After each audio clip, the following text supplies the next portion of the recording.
Malam itu sunyi. Hanya terdengar suara jangkrik dan sesekali lolongan anjing dari kejauhan. Roni berdiri di depan rumah kontrakannya yang baru, rumah kecil dengan dinding kusam dan lampu teras yang berkedip pelan. Ia menghembuskan napas panjang, mencoba menenangkan diri setelah seharian mengangkut barang. Akhirnya, punya tempat sendiri juga, gumamnya, setengah lega, setengah lelah. Ia menutup pintu, mengunci gembok, lalu menatap sekeliling. Ruang tamunya kecil tapi cukup rapi. Di sisi kiri ada pintu menuju kamar, dan di ujung lorong, kamar mandi, dengan pintu kayu tua yang tampak lembab. Rumah itu sebenarnya sudah lama kosong, tapi harga sewanya murah. Dan buat Roni, yang baru saja kehilangan pekerjaan dan ingin hidup hemat, tempat itu terasa seperti kesempatan baru. Namun ada satu hal yang langsung membuatnya tidak nyaman, udara di kamar mandi terasa lebih dingin dari ruangan lainnya. Pertama kali ia masuk ke sana sore tadi, ia sempat berhenti di depan bak mandi. Airnya bening, tapi di permukaan terlihat gelombang kecil seperti habis ada yang menyentuhnya. Roni sempat menatap lama, mencoba mencari alasan logis. Mungkin angin, katanya sambil tertawa kecil. Tapi kini, di tengah malam yang hening, pikirannya mulai bermain-main. Jam menunjukkan pukul 11.47 malam. Roni baru saja berbaring di kasur, lampu kamar sudah ia matikan. Tapi semakin ia memejamkan mata, semakin jelas suara kecil itu terdengar. Hahaha. Hahaha. Napas pelan, berat, teratur, datang dari arah kamar mandi. Ia membuka mata. Menatap ke langit-langit. Sunyi. Tapi suara itu masih ada. Mungkin cuma suara pipa air, pikirnya mencoba menenangkan diri. Namun saat ia menajamkan pendengaran, suara itu terasa terlalu hidup. Ada jeda, ada tekanan, seperti napas manusia. Roni menelan ludah. Ia bangkit perlahan, mengambil senter dari meja. Cahaya kecil itu menembus kegelapan lorong menuju kamar mandi. Pintu kamar mandi sedikit terbuka. Cahaya senter bergetar saat tangannya gemetar. Roni mendorong pintu itu perlahan. Engselnya berdecit, suara khas yang membuat bulu kuduk berdiri. Ada orang di sini? Tidak ada jawaban. Namun saat senter diarahkan ke cermin, permukaannya berembun. Seolah baru saja ada seseorang yang mandi di dalam ruangan itu. Roni merasakan hawa dingin menusuk kulitnya. Ia mendekat ke wastafel, menyentuh permukaan kaca. Dingin sekali, seperti baru keluar dari kulkas. Tapi ia tinggal sendirian. Tidak ada siapapun yang punya akses ke rumah itu. Tiba-tiba, hahaha. Suara itu muncul lagi, kali ini tepat di belakangnya. Roni menoleh cepat, tapi tidak ada apa-apa. Senter di tangannya bergetar. Ia memaksa diri untuk tertawa, walau kaku. Haha, cuma halusinasi. Ia mematikan senter dan kembali ke kamar. Tapi sebelum pintu kamar tertutup, ia menatap sekali lagi ke arah lorong. Cahaya lampu kecil dari kamar mandi tampak berkedip pelan. Dan di antara kedipan itu, bayangan gelap melintas cepat di depan pintu. Roni menahan napas. Ia menatap lama ke arah itu, tapi bayangan tersebut sudah hilang. Sunyi lagi. Namun kali ini, ia tidak bisa tidur. Setiap kali ia memejamkan mata, suara napas itu kembali terdengar, pelan, panjang, dan semakin dekat.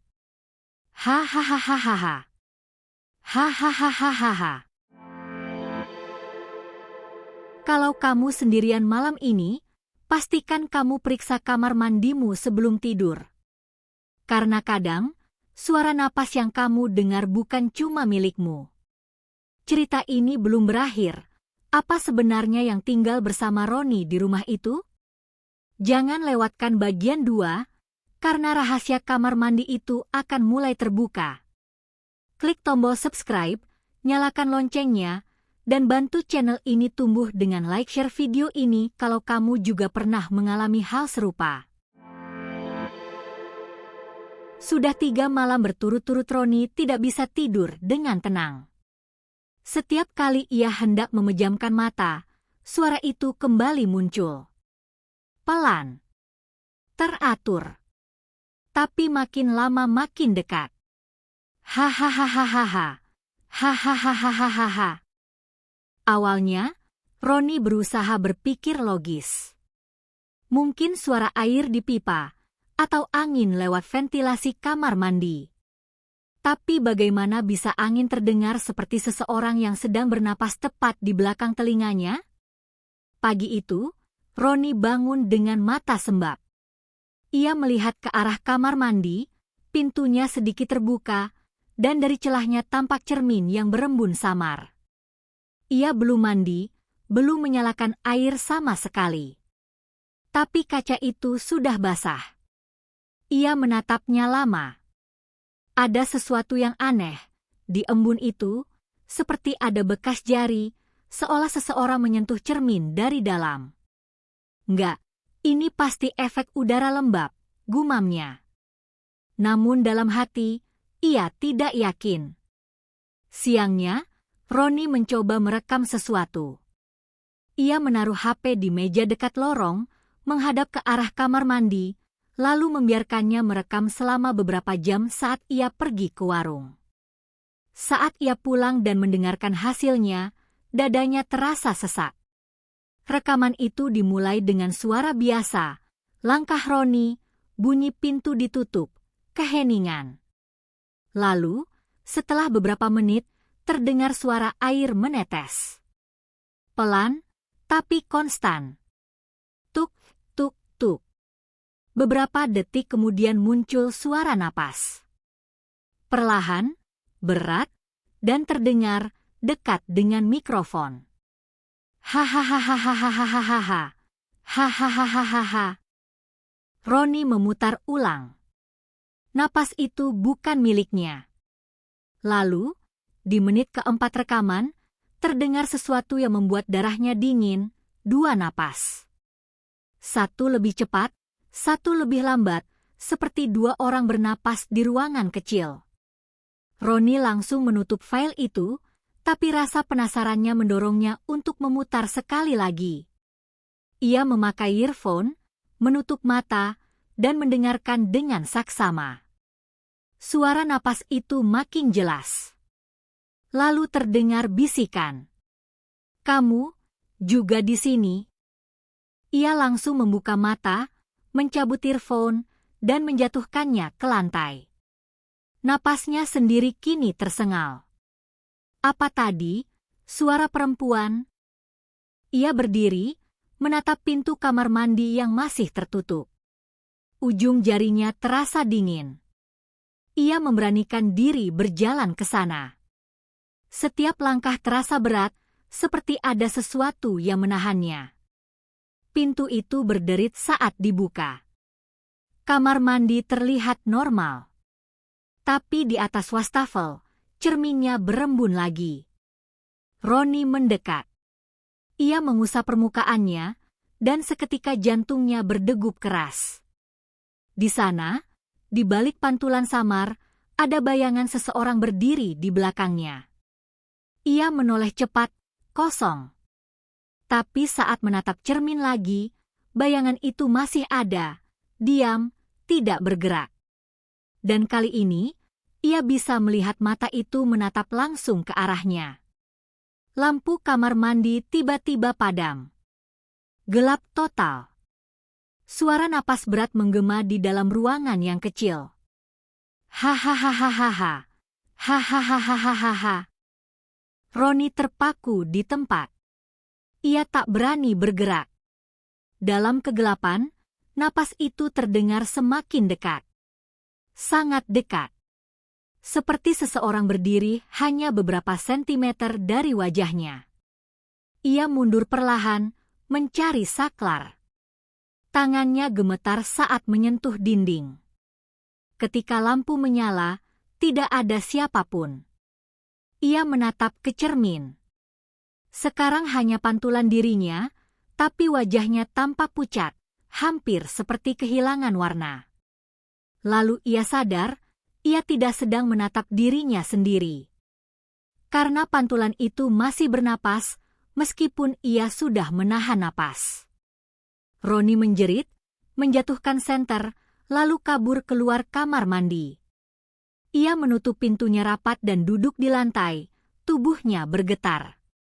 Dari balik pintu, samar-samar masih terdengar suara napas itu. Panjang, berat, dan tak mau berhenti. Hari ketujuh Roni tinggal di rumah itu. Mata hitam di bawah kelopak matanya semakin pekat. Ia tak pernah benar-benar tidur lelap. Setiap malam, selalu ada suara napas itu, entah dari kamar mandi atau kadang dari dekat telinganya sendiri. Pagi ini, Roni menatap wajahnya di cermin. Matanya sembab, pipinya pucat. Namun yang membuat darahnya dingin adalah sesuatu di permukaan kaca itu. Cermin kamar mandi berembun lagi, padahal ia belum mandi, belum menyalakan air. Dan di tengah embun itu, tampak bekas tangan kecil menempel dari dalam. Ia mundur pelan. Tidak mungkin. Roni menyentuh kaca itu dengan ujung jarinya. Dingin. Tapi bekas tangan itu tidak di luar, melainkan seperti berasal dari balik kaca. Ia menyeka embun itu, namun saat tangannya bergerak, muncul tulisan samar di kaca yang membuatnya terhenti. Aku kedinginan. Roni menjatuhkan lap yang ia pegang. Jantungnya berdetak sangat cepat. Ia berlari keluar dari kamar mandi dan menutup pintunya rapat. Namun beberapa menit kemudian, dari balik pintu terdengar bunyi air yang bergelombang. Padahal tadi, bak mandinya kosong. Dengan napas terengah, Roni memberanikan diri membuka kembali pintu itu. Bak mandi kini terisi penuh air. Dan di dasar air itu, ia melihat rambut panjang mengambang pelan, seperti milik seseorang yang tenggelam di bawah sana. Tidak, ini tidak nyata, ini nggak mungkin. Ia menutup matanya, mundur perlahan. Saat dibuka lagi, bak itu kembali kosong. Tidak ada air, tidak ada rambut. Hanya cermin berembun, dan di ujungnya, jejak tangan yang kini lebih besar dari sebelumnya. Malamnya, Roni bermimpi. Ia berada di dalam kamar mandi yang sama, tapi semuanya gelap. Ia bisa mendengar suara air mengalir, dan seseorang berbisik di dekat telinganya. Kenapa kamu biarkan aku mati di sini? Ia terbangun dengan teriakan tertahan, keringat membasahi tubuhnya. Jam menunjukkan pukul 3.12 dini hari. Udara di dalam kamar terasa sangat dingin, bahkan napasnya sendiri terlihat seperti uap. Ia menatap ke arah kamar mandi. Pintunya kini terbuka sedikit. Dari dalam, tampak kilatan cahaya samar seperti pantulan air di dinding. Roni berdiri. Langkahnya berat, tapi rasa penasaran bercampur takut membuatnya mendekat. Ia mengintip ke dalam. Bak mandi itu terisi air lagi. Dan kali ini, ada sesuatu yang mengapung. Sebuah boneka kecil tanpa kepala. Basah, mengambang perlahan di permukaan air. Roni mundur cepat, menabrak dinding, hampir menjatuhkan senter di tangannya. Siapa di sini? Siapa yang masuk rumah ini? Sunyi. Tapi dari arah cermin, muncul embun baru dan tulisan yang perlahan terbentuk. Aku sudah lama di sini. Cahaya lampu berkedip. Roni menatap tulisan itu tanpa berkedip, tubuhnya kaku. Tiba-tiba, cermin bergetar pelan, tik-tik-tik, seperti ada yang mengetuk dari dalam. Ketukan itu semakin keras, dan kaca mulai retak di bagian tengah. Roni menjerit dan berlari keluar kamar mandi. Ia duduk di lantai ruang tamu, menutup telinganya, berusaha tidak mendengar apapun. Tapi napas itu masih terdengar. Lebih berat, lebih dalam, dan sekarang datang dari arah ruang tamu. Ia menatap ke depan. Cermin kecil yang tergantung di dinding ruang tamu, permukaannya mulai berembun juga. Pagi itu, Roni memutuskan untuk pergi dari rumah. Matanya merah, tubuhnya gemetar, dan wajahnya seperti orang yang tidak tidur berhari-hari. Ia tak peduli lagi soal uang sewa. Yang ia tahu, ada sesuatu di rumah itu, dan makhluk itu tidak ingin ia pergi. Namun saat hendak keluar, langkahnya tertahan. Pintu depan rumah tidak bisa dibuka. Padahal kuncinya masih di tangannya. Ia mencoba memutar kunci itu berulang kali, tapi tetap tak bergerak. Dari arah kamar mandi terdengar suara tik-tik-tik, seperti air menetes dari keran yang terbuka sendiri. Roni menatap ke arah itu. "Kamu mau aku tetap di sini, ya?" katanya dengan suara parau. Tidak ada jawaban. Hanya suara napas berat yang mulai terdengar lagi, makin lama makin dekat. Ia berlari keluar melalui jendela samping. Untungnya, jendela itu tidak terkunci. Udara pagi terasa seperti keajaiban setelah semalaman terjebak dalam ketakutan. Roni berjalan ke rumah tetangga, seorang ibu tua yang tinggal sendirian di ujung gang. Begitu ia menyebut alamat rumah kontrakannya, wajah ibu itu langsung berubah. "Nak, kamu tinggal di rumah itu?" Roni mengangguk. Ibu itu menarik napas panjang, lalu menatapnya lekat-lekat. "Kamu harus pergi dari sana. Seharusnya rumah itu tidak disewakan lagi." Roni menelan ludah. "Kenapa, Bu? Apa yang terjadi di sana?" Ibu itu menatap kosong ke arah jalan. Dulu, penghuni terakhirnya seorang perempuan muda. Namanya Sinta. Ia ditemukan meninggal di kamar mandi. "Meninggal?" Roni mengulang dengan suara bergetar. "Iya. Tenggelam di bak mandi. Tapi anehnya, waktu polisi datang, air baknya kering. Tidak ada air sama sekali." Ibu itu menurunkan suaranya. "Mereka bilang, waktu ditemukan, wajahnya seperti sedang bernapas. Tapi sudah tidak hidup lagi."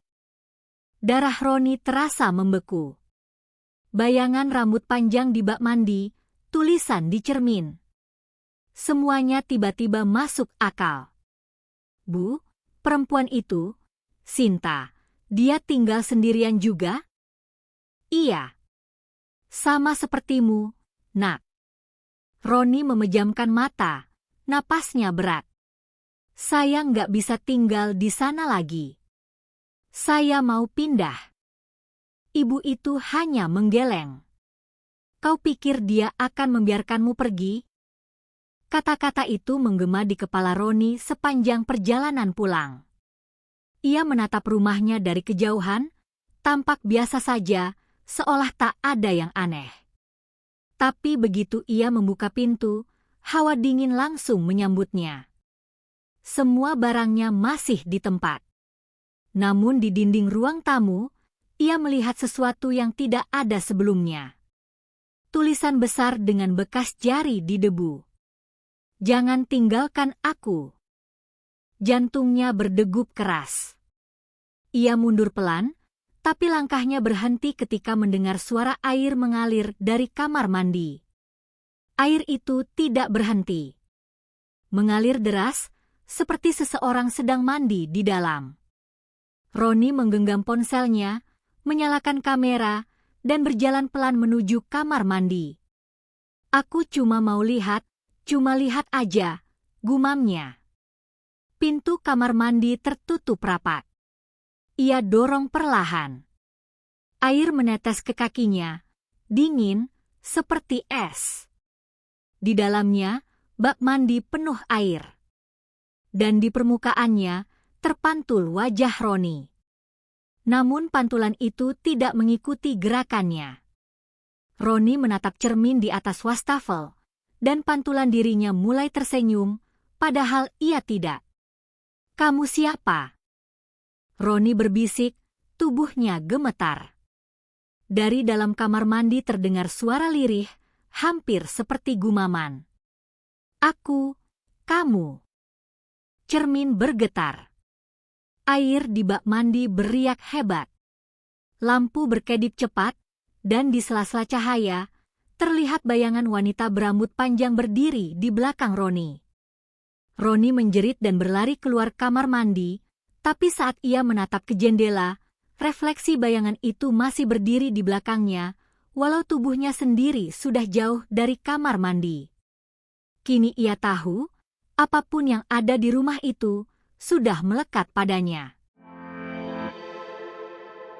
Hari-hari berikutnya terasa seperti mimpi buruk yang tak berujung.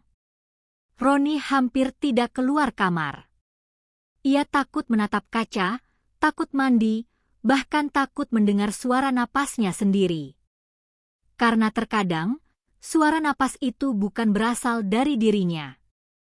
Ia menutupi cermin kamar mandi dengan kain hitam. Tapi malamnya, kain itu selalu terlepas, jatuh ke lantai tanpa alasan. Cermin itu seolah memanggilnya. Malam ini, Roni duduk di ruang tamu, menatap kosong. Di meja, HP-nya bergetar, notifikasi video otomatis dari kamera rumah. Ia tak pernah sadar sebelumnya bahwa kameranya merekam sesuatu. Tapi di video itu, terlihat dirinya berdiri di depan kamar mandi pukul 3 pagi. Padahal ia yakin malam itu ia sedang tidur. Dalam rekaman, Roni versi lain itu perlahan membuka pintu kamar mandi, lalu menatap ke arah cermin dengan kepala sedikit miring. Di layar, cermin tampak bergetar, seperti bernafas. Dan kemudian, pantulan di dalam cermin tersenyum. Roni menjatuhkan HP-nya. Ia berdiri, napasnya berat, wajahnya pucat. "Itu bukan aku," gumamnya. "Itu bukan aku." Ia menatap pintu kamar mandi. Suara dari dalam mulai terdengar lagi. "Hahaha, hahaha." Pelan, tapi jelas. Suara napas seseorang yang menikmati rasa takutnya. Lampu rumah berkelip, satu persatu. Lorong terasa lebih panjang dari biasanya. Roni melangkah perlahan ke arah kamar mandi dengan senter di tangan. Cahaya itu bergetar, mengikuti ritme napasnya yang tidak beraturan. Pintu kamar mandi setengah terbuka. Ia dorong pelan, dan udara dingin langsung menyergap tubuhnya. Cermin di dalam kamar mandi kini retak di bagian tengah, seperti ada yang memukulnya dari dalam. Dan di setiap retakan, tampak bayangan wajah yang berbeda. Semua wajah itu adalah dirinya, tapi masing-masing dengan ekspresi yang tidak sama. Satu tersenyum, satu menangis, dan satu menatap lurus ke arahnya tanpa berkedip. "Kenapa kamu terus melihat aku?" bisiknya dengan suara serak. Dari balik cermin terdengar suara lirih. "Karena kamu yang memanggilku." Cermin bergetar semakin keras.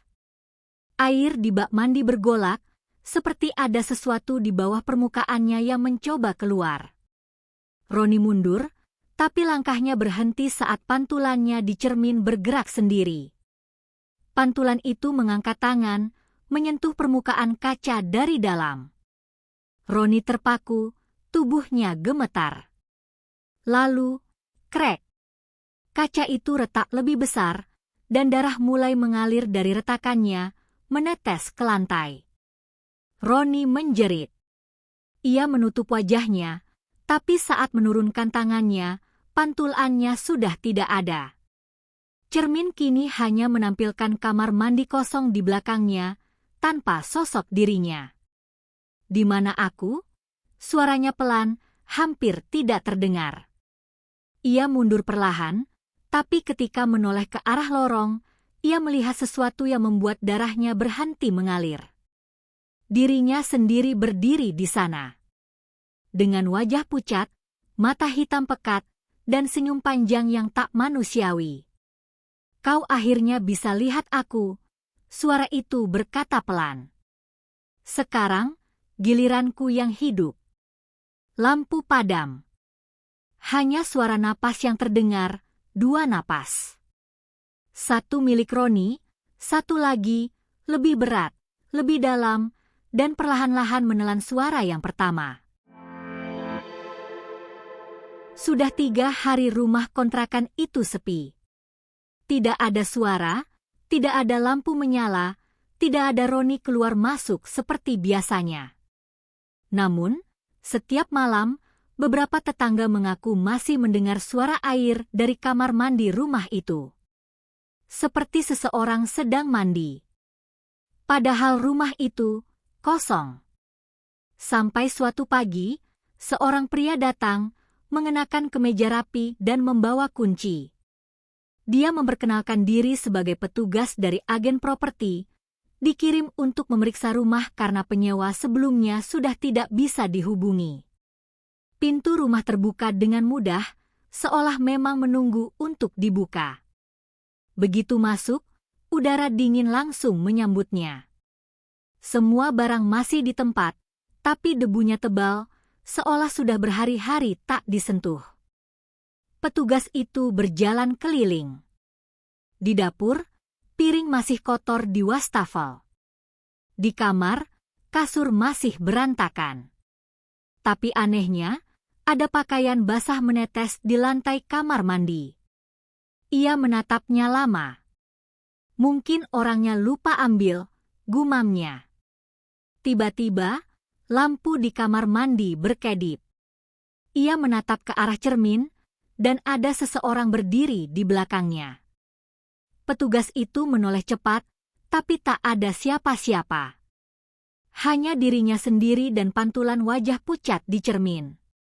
Ia terkekeh gugup, lalu menatap kembali.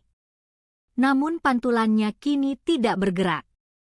Pantulan itu tetap menatap lurus, dengan senyum lebar yang aneh. Cermin berembun, perlahan membentuk tulisan dari dalam. Aku masih di sini. Petugas itu mundur, tapi kakinya menginjak air. Bak mandi di sebelahnya penuh air bening yang perlahan berwarna merah. Dan dari dalam air itu, tangan putih pucat muncul, menggenggam pergelangan kakinya erat. Petugas itu menjerit, berusaha melepaskan diri, tapi tangan itu menariknya kuat ke dalam. Air berputar cepat, seperti pusaran air hitam. Cermin pecah bersamaan dengan teriakannya, dan semua menjadi gelap. Pagi berikutnya, rumah itu kembali tenang. Polisi datang setelah laporan warga yang mendengar jeritan di malam hari.